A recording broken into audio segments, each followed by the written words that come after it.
when millionaire Michael Sterling deliberately knocked a $1,000 wine bottle onto the floor of Manhattan's most exclusive restaurant. He looked with pure contempt at waitress Jennifer Martinez kneeling to clean it up. He humiliated her in front of 50 guests to impress his business partners. Can you afford to pay for it with your waitress salary? Or should you work extra shifts for 6 months? What Michael didn't know, 3 years earlier, that insignificant waitress had donated her bone marrow, saving his 7-year-old daughter Sophie from leukemia. The anonymous donation system had protected Jennifer's identity. But that night, while Michael destroyed her dignity, Jennifer recognized his face from the hospital photos, the same man who'd cried desperately begging that a donor save his daughter. 1 week of continued humiliation later, Jennifer finally spoke. 3 years ago, I donated my bone marrow to a 7-year-old girl with leukemia. That girl was Sophie Sterling. I am the donor who saved your daughter from death. And you've treated me like garbage. The restaurant fell silent. Michael went pale. His fork fell. His business partners left disgusted. What followed? Professional ruin, public shame, Sophie's devastated tears, and one desperate man's attempt at impossible redemption. This is how the person you save can be exactly the one who destroys you, and how truth has perfect ways of teaching that human dignity is priceless. What city are you watching this video from, and what time is it? By the way, if you're enjoying my videos, I'd be so happy if you could subscribe to my channel and like this video. When Michael Sterling deliberately dropped the $1,000 bottle of wine onto the marble floor of the Duke's Terrace restaurant in Manhattan, looking with contempt at waitress Jennifer Martinez as she knelt to clean it up, he didn't know that this woman held a secret. 3 years earlier, that same insignificant waitress had donated her bone marrow, saving the life of his daughter Sophie, then a 7-year-old girl dying of leukemia. The anonymous donation system had protected her identity. But that night, while Michael humiliated her in front of 50 guests to impress his business partners, Jennifer recognized his face from the photos they had shown her at the hospital. The contemptuous look from that man, the same man who 3 years earlier cried desperately, begging that a donor save his daughter, broke her heart into 1,000 pieces. What happened in the following minutes would change everything, because sometimes life has a perfect way of teaching that human dignity is priceless, and that the person you save today might be exactly the one who destroys you tomorrow. The Duke's Terrace restaurant gleamed like a jewel in the heart of Manhattan, steps away from Central Park. It was the realm of absolute elegance, where the city's powerful gathered to close million-dollar deals over Wagyu beef and Maine lobster. Crystal chandeliers projected golden light onto immaculate white linen tablecloths, while the sommelier presented wines that cost as much as a worker's annual salary. It was a cold November night when Michael Sterling, 43 years old, CEO of Sterling Capital, one of the most powerful investment funds in America with $2 billion in managed assets, entered the restaurant with his predatory smile. Tall, perfectly combed gray hair, custom Armani suit worth $8,000, white gold Rolex Daytona on his wrist, polished Louboutin shoes like a mirror. Every detail of his appearance screamed power, success, indisputable superiority. Michael had been born poor in a working-class neighborhood in the Bronx, son of a construction worker and a cleaning lady. He had studied economics at Columbia University on scholarships, working nights as a parking valet to pay rent for a room in Queens. At 25, he had founded his first investment fund with $20,000 borrowed from an uncle. At 40, he had built a financial empire that made markets tremble. But success, instead of making him grateful and humble, had transformed him into something hard and ruthless. He had completely forgotten where he came from. He had erased every trace of empathy for those struggling to survive. For Michael, there existed only 2 categories of people, winners and losers didn't even deserve to be seen. That night, he had to impress 3 investors from California to convince them to put $500 million in his new hedge fund. He had reserved the best table, ordered the most expensive bottles, planned every detail to demonstrate he was the undisputed king of that world. Jennifer Martinez was 32 years old and had worked as a waitress at the Duke's Terrace for 4 years. She had been born and raised in Manhattan in a modest but loving family. Father a mechanic, mother a nurse. She had graduated with honors in Hispanic literature from Columbia University, dreaming of being a professor or working at a publishing house. But America in 2023 didn't need experts in Golden Age literature. She had sent resumes everywhere, receiving only polite silences or automated responses. She had to pay rent, help her aging parents with ridiculous pensions. So she had accepted the job at the Duke's Terrace.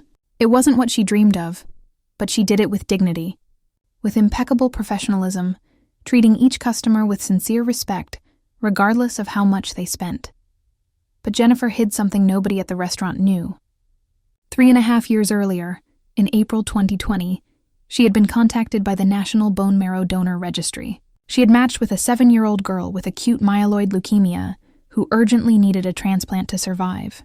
Without that transplant, the girl would die in 6 months. They explained the system was completely anonymous. Neither would she know who the recipient was, nor would the girl's family ever know the donor's identity. Jennifer hadn't hesitated for a second. She had signed the consents, done all the preparatory exams, endured the growth factor injections that caused intense bone pain for days. Then she had gone to the hospital for the extraction procedure. 4 hours in the operating room while they extracted marrow from her pelvic iliac bones. The post-operative pain had been brutal. She had walked bent over for a week, taking powerful painkillers just to sleep. But when they told her the transplant had taken perfectly and the girl was recovering magnificently, she had cried with joy for hours. She had saved a life. A girl she would never know could grow up, go to school, fall in love, realize her dreams. Just for that. Every moment of pain was worth it. They had shown her a photo of the girl, obviously without revealing name or surname. A beautiful girl with big brown eyes and a brave smile despite the illness.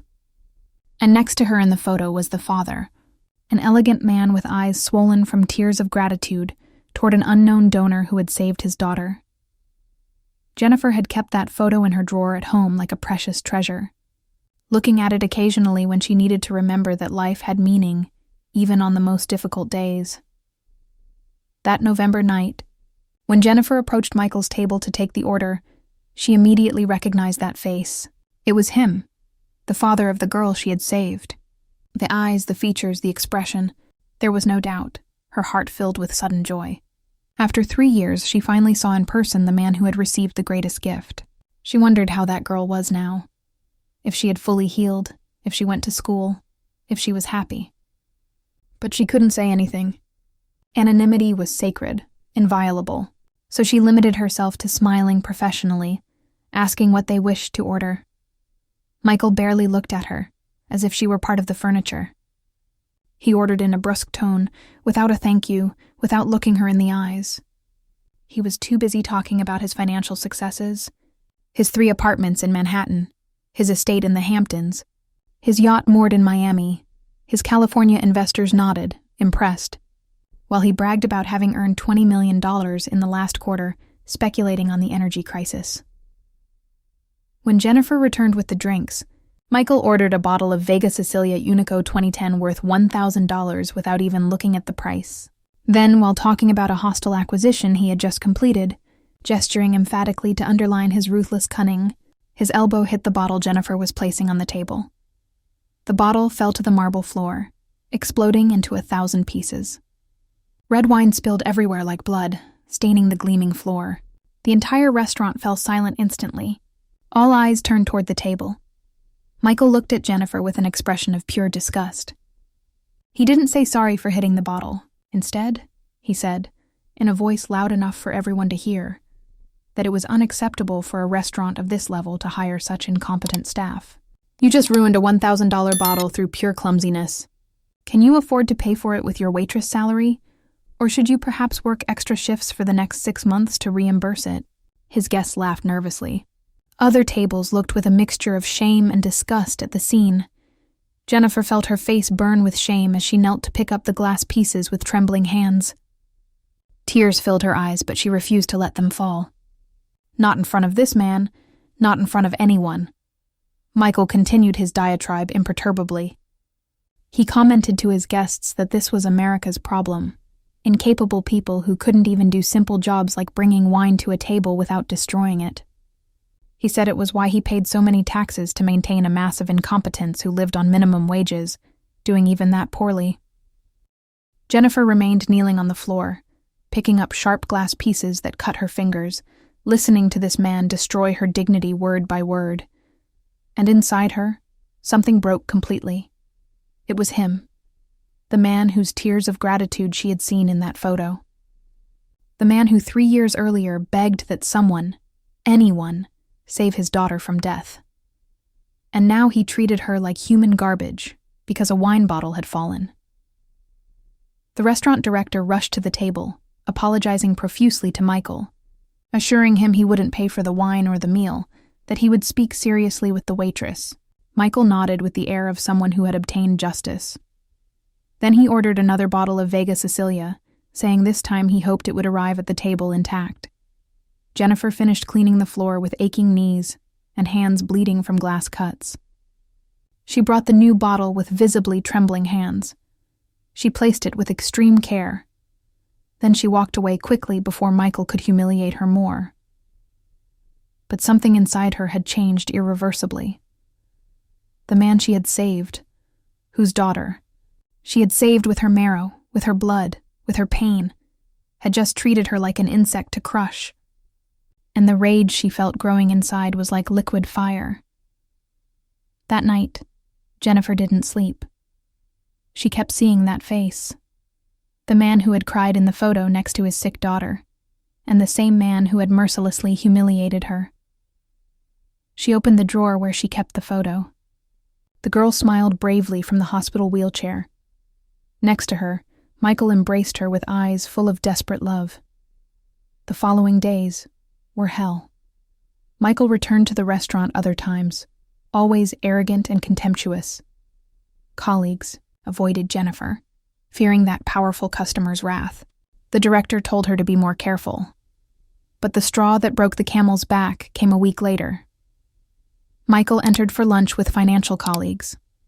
One made a vulgar comment about Jennifer. Michael laughed, adding that at least that waitress was decorative, though useless.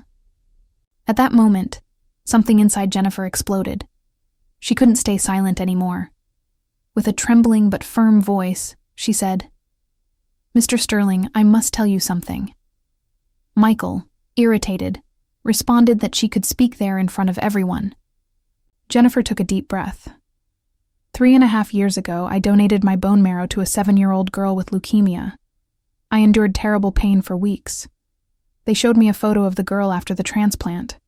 She was beautiful, and her father was next to her with eyes full of gratitude for the anonymous donor.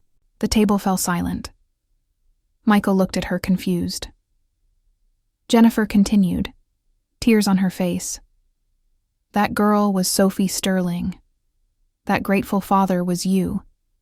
I am the donor who saved your daughter from death. And you have treated me like garbage for a week. Absolute silence. Michael went pale. His fork fell. Are you enjoying this story? Leave a like and subscribe to the channel. Now let's continue with the video. His guests looked at him, shocked. I quit, said Jennifer, taking off her apron. I hope your daughter has grown up with more compassion than you demonstrate. She walked toward the exit with her head held high. Everyone looked at Michael with disapproval. One of the guests stood up and left, disgusted. Michael remained paralyzed. He remembered that photo. He remembered the tears of gratitude for the unknown angel who had saved Sophie. He had just spent a week destroying that same person. Michael left the restaurant in shock. His guests had left disgusted, the business lost. But Michael didn't care. He felt the weight of shame never before experienced.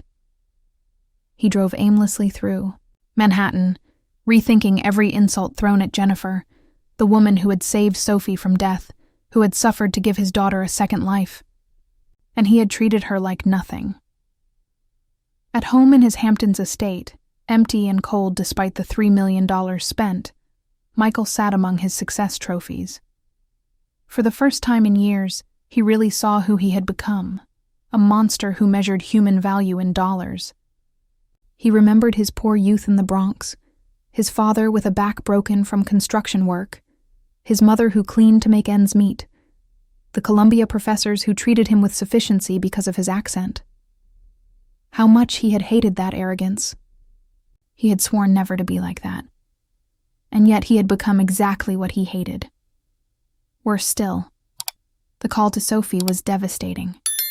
He told her everything without censorship. His daughter's voice was full of tears. "I don't recognize you, Dad.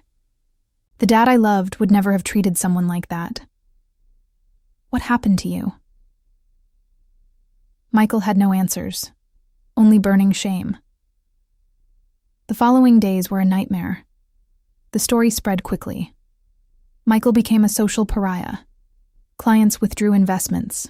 Partners canceled meetings. Invitations disappeared. Nobody wanted to associate with the man who had humiliated the person who saved his daughter. But worse than professional damage was the emptiness inside him. He looked in the mirror and saw a stranger, rich but miserable, powerful but alone, a winner but a loser in everything that counted. He had to find Jennifer, not to repair his reputation. That was lost, but because he owed at least an attempt to do the right thing. He had to ask for forgiveness, though he knew there was no possible forgiveness for what he had done. It took 3 weeks to find Jennifer. She had left Manhattan, returned to her parents' small apartment in Queens. She didn't answer the phone. She ignored every contact attempt. Michael showed up at her door one December afternoon under freezing rain. He didn't come with a driver and luxury car. He took the subway, then walked 20 minutes in the rain. He wanted to arrive as a normal human being, not as the arrogant CEO he had been. Jennifer's father opened the door. He recognized Michael immediately from the news, and by his facial expression, let him know exactly what he thought of him. But when Michael humbly asked, with true humility, if he could please speak with Jennifer for just 5 minutes, the father hesitated. He called his daughter. Jennifer came to the door. She looked different without the uniform, hair loose, dressed simply. She seemed younger, but also stronger. She looked at him without emotion, waiting. Michael didn't know where to start. Finally, he simply said the truth. "I haven't come to apologize. I can't apologize. What I did is unforgivable. I've come only to tell you that you were right. I've become a monster, and I don't know how it happened. But looking Sophie in the eyes and telling her who I had become was the hardest and most necessary thing in my life." Jennifer listened in silence, then said with a flat voice, without rage but without warmth, "I don't want your money. I don't want your help. I don't want anything from you. I did what I did for Sophie, not for you. And I would do it again tomorrow, even knowing how you would treat me afterward." Michael nodded, tears filling his eyes. "I know, and that makes you infinitely better than me. But I must tell you something. Sophie wants to meet you. When I told her everything, she cried for hours. Not for what you did, but for what I did. She wants to thank you personally for saving her life. You don't have to do it if you don't want to. But she deserves it. She deserves it." Jennifer hesitated. Sophie, the girl she had saved, had always been present in her thoughts these years. She wondered how she had grown, if she was healthy and happy. She accepted, not for Michael, but for that brave girl she had seen in that photo years ago. The meeting was organized in a small, quiet, neutral cafe. Sophie arrived accompanied only by her father, nervous and excited. She was now 11 years old, tall for her age, long brown hair, the same big brown eyes from the photo. But above all, alive, healthy, full of energy the illness had stolen years ago. When she saw Jennifer, Sophie ran toward her without hesitation and hugged her tightly, crying into her chest. She said between sobs, "Thank you. Thank you for saving me. Thank you for enduring the pain for me. You're my hero." Jennifer held her, tight, also crying, feeling every sacrifice from 3 years ago become infinitely meaningful in that embrace. This was the reason. This girl, alive, happy, with her whole life ahead. They spent hours talking. Sophie told about her life, school, her dreams of being a doctor to help other sick children like she had been. Jennifer listened, fascinated, proud to have contributed to giving this extraordinary girl the possibility to exist. Michael remained silent most of the time, observing the interaction between his daughter and the woman who had saved her. He saw the painful contrast between Jennifer's unconditional generosity and his cruelty. Sophie had inherited more compassion from that unknown donor than from her biological father. At the end of the meeting, Sophie asked Jennifer if they could stay in contact. She wanted her to be part of her life, not as obligation, but as choice. Jennifer accepted with a heart full of joy. When Sophie went to the restroom for a moment, Michael finally found the courage to say what he had to. "I'll never ask your forgiveness because I don't deserve it, but I want you to know that you saved not only Sophie, you forced me to see who I had become. And though I can never repair what I did, at least I can try to change who I am now." Jennifer looked at him for a long time, then said something Michael didn't expect. "Forgiveness isn't for you, it's for me. Holding resentment would poison me as much as your contempt poisoned you. I'll never forget what you did, but I'll choose not to let it define the rest of my life." Sophie deserves to have a better father. Become that man. In the following months, Michael's life changed radically. Not to rebuild his reputation. That was probably lost forever. But because he had seen how empty his existence built only on power and money was. He sold the Hamptons estate, the yacht, the luxury cars. He kept only the apartment in Manhattan where Sophie lived when she returned from boarding school. He drastically reduced his lifestyle, discovering with surprise that he didn't miss all that luxury he thought was essential. He transformed his investment fund. Instead of aggressive speculations, he began investing in social startups, in projects that helped young people from disadvantaged backgrounds, in initiatives that created real human value beyond financial profit. His former colleagues thought he had gone crazy. Returns were lower. But Michael discovered something revolutionary. He slept better at night. He began volunteering at the donor registry, telling his story without censorship, encouraging others to register. He spoke openly about how his daughter was alive thanks to a generous stranger, and how he had repaid that generosity with cruelty. He used his shame as an educational tool, showing ambitious young business people the risk of becoming what he had been. Jennifer finally found a job that valued her education. An international publishing house was looking for someone with her background in literature. It didn't pay like Michael's millions, but it was dignified and meaningful. She could use her skills, could contribute to bringing good books to the world, could look in the mirror and feel proud. Sophie developed a beautiful relationship with Jennifer.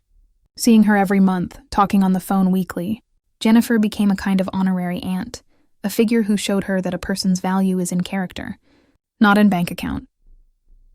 3 years after that terrible night at the restaurant, Michael, Sophie, and Jennifer had dinner together at the Duke's Terrace. Michael had requested that specific table where it all began, not to celebrate, but to remember. During dinner, Michael said something he had carefully prepared. "Jennifer, I can never repay you for what you did. You saved Sophie twice. The first when you donated your marrow, the second when you forced me to see the monster I had become. Today, Sophie has an imperfect father, but one who at least tries to be human, and that's thanks to you." Jennifer smiled, eyes moist but happy. Everyone deserves second chances. Sophie had hers thanks to the transplant. You had yours thanks to the truth. Use it well. Michael and Jennifer's story became famous, not as a romantic tale, but as a powerful lesson about dignity, humiliation, imperfect redemption. Michael never regained respect in elite financial circles, but he gained something more precious: his daughter's respect, and above all, the ability to look in the mirror without feeling disgust. Jennifer didn't become rich, didn't have grandiose public recognition, but she knew every day, when she saw Sophie grow healthy and strong, that she had done the most important thing a human being can do: save a life. And no humiliation, no insult, no Michael in the world could take that from her. The lesson was clear and painful. Treat every person you meet with fundamental respect, because you never know what sacrifice they've made, what pain they've endured, what generosity they've demonstrated. The waiter you serve today might be the angel who saved what you love most tomorrow. And true wealth is never measured in money, but in the capacity to see humanity in every person you encounter, regardless of their job, status, or appearances. Like if you believe every person deserves fundamental respect, regardless of job. Comment telling if you ever judge someone, discovering later you were completely wrong. Share this story to remember that human dignity is priceless. Subscribe for more stories showing how compassion is always more powerful than arrogance. Sometimes the people we save are precisely the ones who destroy us. Sometimes the person you serve today is the one who donated tomorrow what has no price. Life has perfect ways of teaching us that humility, respect, and gratitude aren't weaknesses, but the only things that make us truly human. And that true failure isn't being poor in money, but poor in empathy, compassion, and capacity to see value in every human being we encounter.